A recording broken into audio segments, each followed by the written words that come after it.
Fala aí, meninada, tudo bem com vocês? Sejam bem-vindos para o nosso segundo encontro aqui no Catequese em Casa. E agora que a gente já sabe qual é a finalidade da catequese, que é transmitir a fé, a gente precisa conhecer o objeto da nossa fé, que é o nosso Deus. E como será que a gente pode saber que Deus existe? Bom, a gente já viu que é possível a gente chegar ao conhecimento de Deus através do uso da nossa razão, dos nossos pensamentos. E também a gente vai ver que existe no ser humano uma busca por Deus. Mas a busca por Deus vai ficar como assunto para o nosso próximo encontro.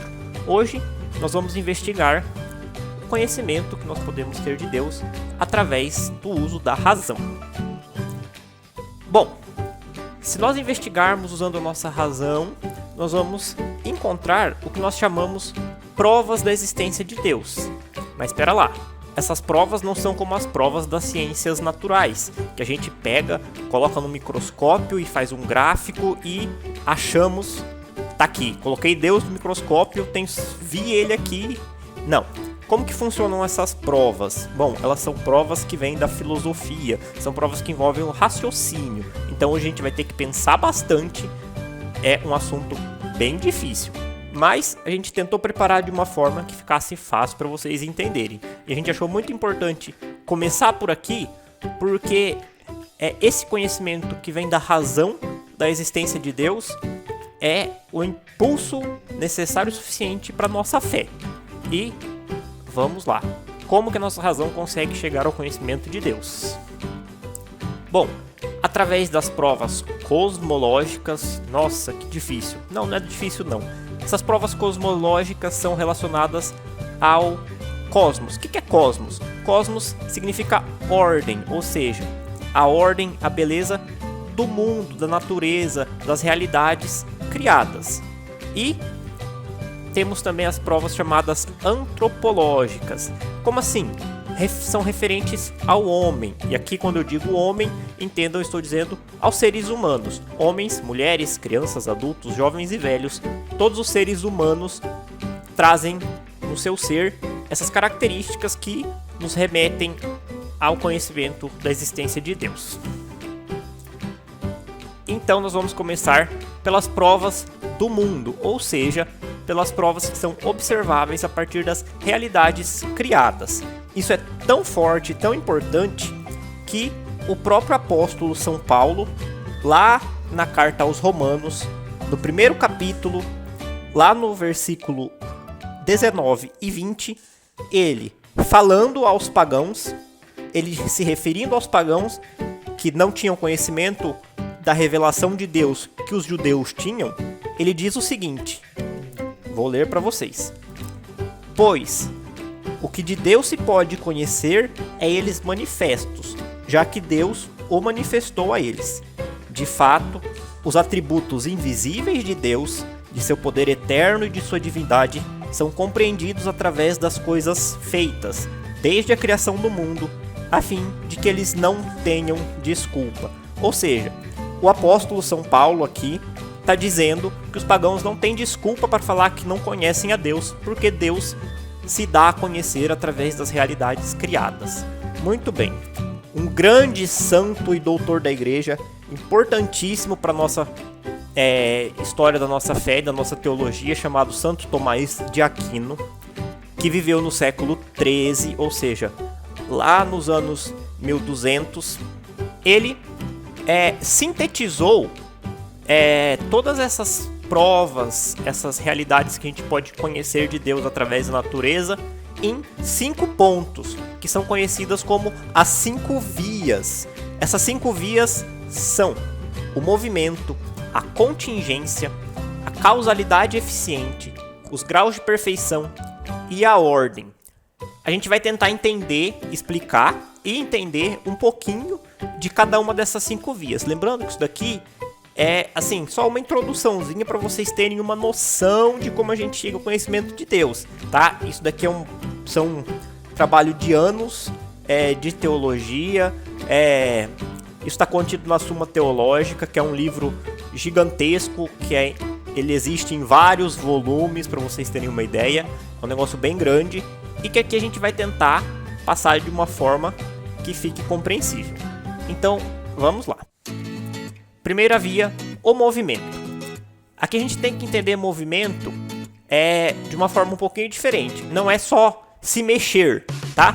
Movimento aqui pra gente vai ser a mudança que pode acontecer com algo que tem o potencial de se tornar outra coisa. Ou seja, o movimento vai ser basicamente a mudança, a transformação de algo potencial em algo de fato. Como assim? Bom, se nós pegarmos uma árvore, nós temos de fato uma árvore. A árvore que existe lá grandona com suas folhas, ela é uma árvore de fato ou uma árvore atual. E se nós pegarmos uma semente dessa árvore, bom, a semente não é uma árvore. Porém, se nós pegarmos essa semente, plantarmos, adubarmos, irrigarmos, nós verificamos que essa semente ela vai germinar, nascer, crescer e se tornar uma árvore. Ou seja, a gente disse que a semente ela é uma árvore em potencial. Ela tem o potencial de se tornar uma árvore, ainda que ela não seja uma árvore. Tá, mas como que isso vai me fazer chegar ao conhecimento de Deus? Vamos pegar um outro exemplo. Imaginem uma peça de dominó colocada em pé. Vocês já viram uma peça de dominó, sabem que ela é bem estreitinha. Você coloca ela em pé, com certo equilíbrio, e deixa ela ali quietinha, ela vai ficar em pé. Bom, essa peça de dominó ela tem o potencial para se tornar uma peça de dominó deitada, certo? Mas, vamos supor que você está numa sala fechada, que não tem vento, que não tem nenhum abalo, nenhum tremor, nem nada, e a superfície ali lisinha, você coloca a peça de dominó em pé. Ela não vai se mover do estado em pé, ou seja, do seu estado potencial, para o estado deitado por si mesma. É necessário que alguém vá lá e dê um peteleco, né? E tem aquela brincadeira da fila de dominó, então imaginem vocês, você monta aquela fila de dominó lá toda bonita, e se alguém não ir lá e der um peteleco no começo, a fila não vai se colocar em movimento. Se nós imaginarmos agora isso na escala da nossa natureza, do nosso mundo, do nosso universo, todas as mudanças que ocorrem, e nós investigarmos os motores, ou seja, os petelecos que fazem as coisas entrarem em movimento, sabendo que elas não entram em movimento por si mesmas, sempre é necessário que haja um motor atual, ou seja, um motor existente para colocar essas coisas em movimento, e nós procurarmos até a origem, ficarmos muito tempo procurando, nós vamos descobrir que este primeiro motor que coloca todas as coisas em movimento, ele tem a capacidade de transformar todas as potencialidades em fato, é Deus. Muito bem. Segunda prova. A causalidade eficiente. O que é uma causa eficiente? Vamos tentar entender um pouco isso primeiro. Muito bem. Imagine que você tem aqui um ovo. O ovo, ele foi produzido ali pela galinha, né? Ela formou esse ovo lá no seu organismo, de acordo com seus processos, e ela botou esse ovo. Então, nós podemos dizer que a galinha, ela é a causa eficiente do ovo. Tá. Então, vocês entenderam que quando você tem um objeto que existe ali de fato, provavelmente necessariamente esse objeto teve uma causa eficiente, ou seja, alguma coisa que produziu esse objeto. Vamos voltar, por exemplo, da fila de dominó. Quando você observa um dominó caindo, é porque o dominó que estava atrás bateu nele, e o que estava atrás que bateu nele caiu porque o que estava atrás bateu nele, e assim por diante. Ou seja, o dominó de trás que derrubou o dominó que você está observando é a causa eficiente da queda do dominó que você está observando. E necessariamente o dominó que caiu tem uma causa, ou seja, tem um outro que bateu nele, e assim por diante. Acontece que se a gente continuar nessa busca, a gente vai chegar até o infinito. Mas se o negócio fosse infinito, você não ia enxergar nenhuma das duas pontas. De fato, você sabe que isso teve uma causa primeira. No caso da fila de dominó, alguém foi lá e deu um peteleco. No caso do nosso mundo, né, onde nós observamos também essa realidade, essas relações dessas causas e efeitos também nas coisas existentes, na natureza. A causa primeira é o que nós conhecemos como Deus. Então Deus é a causa que faz todos os potenciais se tornarem em fato. Terceira causa, terceira via. Esta é uma bem complicada de entender, então vamos prestar bastante atenção. Um raciocínio bem difícil. O ovo, a galinha, eu e você, a árvore. Nós existimos. Estamos aqui agora e conversando. A galinha tá lá no galinheiro, botando seu ovo, que depois vai pra geladeira e pra frigideira. Ou virar pintinho, mas depende daí da sorte do ovo. Muito bem, mas vocês já pararam pra pensar que nós não somos necessários? Se o ovo, a galinha, eu, você, a árvore não existíssemos, o mundo continuaria sendo o mundo, certo? Uma outra coisa para vocês pensarem. O ovo existe porque alguma galinha produziu e botou esse ovo. A galinha existe porque uma galinha mãe botou um ovo que deu origem a essa galinha. Eu e você existimos porque nossos pais nos deram o dom da vida. A árvore existe porque houve uma outra árvore que produziu um fruto, que produziu uma semente, que cresceu, se desenvolveu e se tornou essa árvore. Ou seja, nós que estamos aqui e que não somos seres necessários, podemos não existir e nossa existência depende de uma outra existência. Nós não fomos nós mesmos que nos demos a existência. Agora vocês imaginam se isso acontecer com todas as coisas que existem. Não ia existir nada.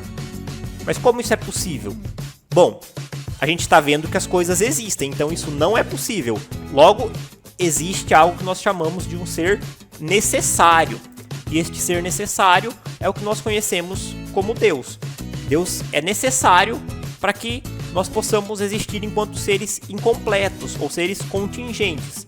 Ou seja, seres que podem ou não existir e que não vai fazer diferença na ordem do todo da criação, né? Como eu disse para vocês, se uma galinha que está lá no fundo do quintal de repente deixar de existir, o mundo vai continuar sendo o mundo, tá?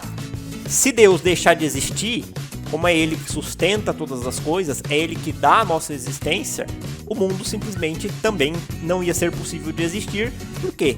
Todas as realidades que nós observamos no mundo podem ou não existir e têm a sua existência limitada a um espaço de tempo. Esse espaço de tempo pode ser curto, como é o caso da vida de uma galinha, longo, como é o caso da vida de uma árvore, ou muito longo, como é o caso da vida de um planeta. Mas todas essas coisas têm data de nascimento e data de término. A gente pode conhecer ou não, mas todas têm. Muito bem. Agora vai começar a ficar um pouquinho mais fácil. Graus de perfeição é a quarta via. Imaginem vocês uma pintura de um conhecido personagem de desenho animado. Vocês olham para isso, vocês até reconhecem quem é, mas tá meio estranho, na verdade. Vamos ver aqui do lado. Olha só, já melhorou. Essa segunda tem um grau de perfeição melhor do que a primeira. Mas como eu sei que ela tem um grau de perfeição melhor do que a primeira? Porque eu conheço o modelo. Então, se eu transformar isso e passar a observar a beleza das coisas, né, a beleza da natureza, a beleza de uma música, e começar a reconhecer que existem coisas mais bonitas, né? Começar a observar a bondade das coisas e a bondade das pessoas, e começar a enxergar que existem atitudes e situações mais bondosas. Isso acontece porque existe um referencial que é o máximo da beleza, o máximo da bondade, é a perfeição de tudo isso. E eu conheço esse referencial. Esse referencial é Deus. Deus é a nossa referência de perfeição. E por último, na quinta via, nós temos a ordem das coisas. Imaginem vocês um processo natural bem simples e conhecido. Uma semente que germina, cresce, se torna uma árvore e a árvore produz fruto. Parece uma coisa boba, mas se a gente for parar para pensar, nós estamos lidando com seres que não têm inteligência, formados por elementos que não têm inteligência. Então a semente, que é formada por alguns compostos químicos, junto com a terra, brotando, se tornando uma árvore. Nada disso tem inteligência, porém elas seguem o fluxo com uma finalidade, a finalidade de produzir o fruto. Talvez com o processo natural não fique tão claro, mas vamos pegar um exemplo bem mais fácil. Imagine que você pegue lá tijolo, cimento, areia, pedra, tudo necessário para construir uma parede. Você joga tudo lá num canto e deixa aquilo sob os efeitos da natureza. Vento, chuva, terremoto e vendaval e furacão, e deixa passar muitos anos. Aquilo vai virar uma parede? Bom, nossa experiência nos diz que não. E muito provavelmente, no máximo, se tiver um furacão muito forte, um terremoto muito forte, aquilo vai virar uma pilha de entulho, não é verdade? Para que todos aqueles elementos que têm o potencial de se tornar uma parede se tornem de fato uma parede, é necessário a ação de uma inteligência, ou seja, do homem que vá lá, inteligente, ser inteligente que é, e coloque aqueles tijolos em ordem e prenda eles usando o cimento, com uma massa adequada, usando a areia, e somente através da ação de uma inteligência aquilo vai se tornar uma parede. A produção do fruto, se a gente for pensar nos elementos que o levam até a produção do fruto, não são elementos inteligentes.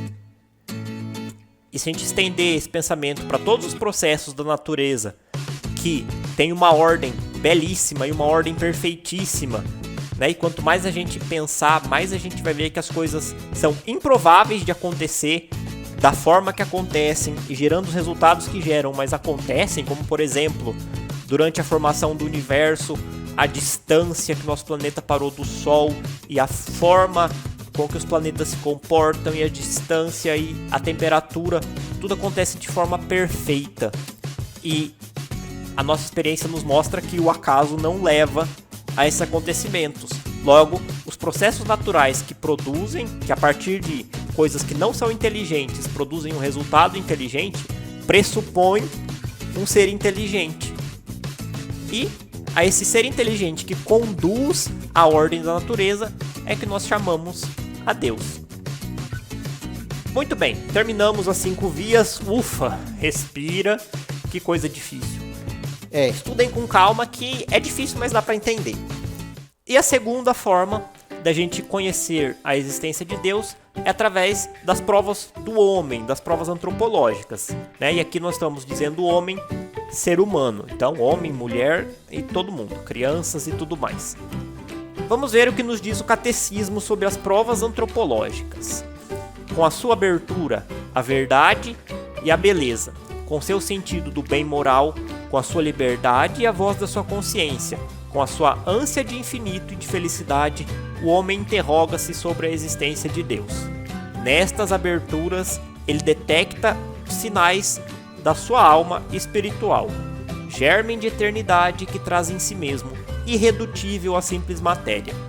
A sua alma só em Deus pode ter origem.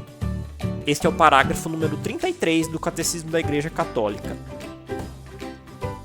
Textão difícil de novo, né? Calma. Vamos entender. Muito bem. O que esse textão nos fala? Ele nos fala sobre nós. Então aqui a gente vai ter que parar e refletir um pouquinho. Ele nos fala da beleza das coisas. Veja, quando nós admiramos uma bela pintura, uma bela paisagem, né? As coisas que são belas, que são bonitas, né? Um prédio bem construído, ou aquelas fotos bonitas daqueles lugares, aqueles pássaros com aquelas penas que são encantadoras. A gente vendo aquilo traz uma sensação de leveza, né? Traz uma sensação agradável, aquilo nos atrai. Por quê? Porque nós temos alma, na verdade das coisas. Veja, a gente se sente muito injustiçado quando mentem pra gente. A gente não fica triste. É ruim quando nos enganam, quando mentem.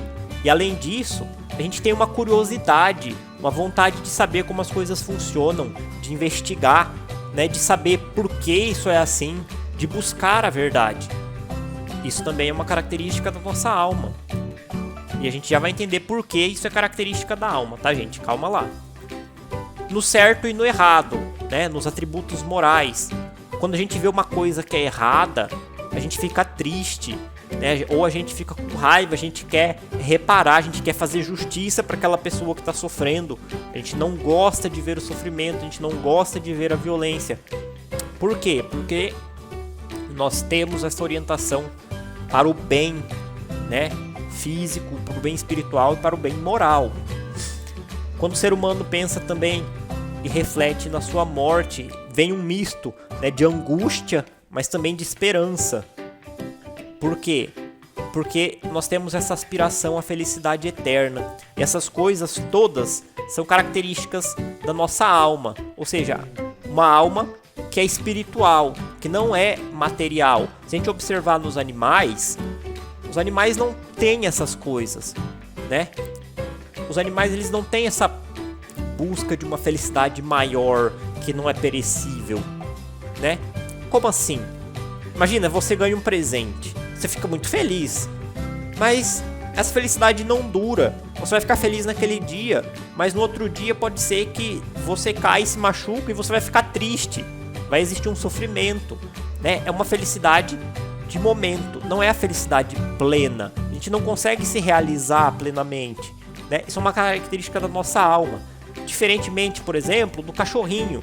O cachorrinho, se ele tiver numa casa ali, bem tratado, recebendo carinho, com seu ossinho, com sua comida, aquilo para ele é felicidade. E ele não vai se perguntar o que eu vou ser quando crescer. Ele não vai se perguntar o que vai ser do futuro. Ele não se preocupa com essas coisas. Essa preocupação é tipicamente humana. Por quê? Porque nós temos uma alma espiritual que nos aponta para Deus. Muito bem. Essas são as provas, então, antropológicas, a observação da nossa alma. E só lembrando, né, que essas provas, né, essas evidências racionais aí que nos apontam para a existência de Deus, são as que nos são apresentadas pelo nosso catecismo, pelo catecismo da Igreja Católica.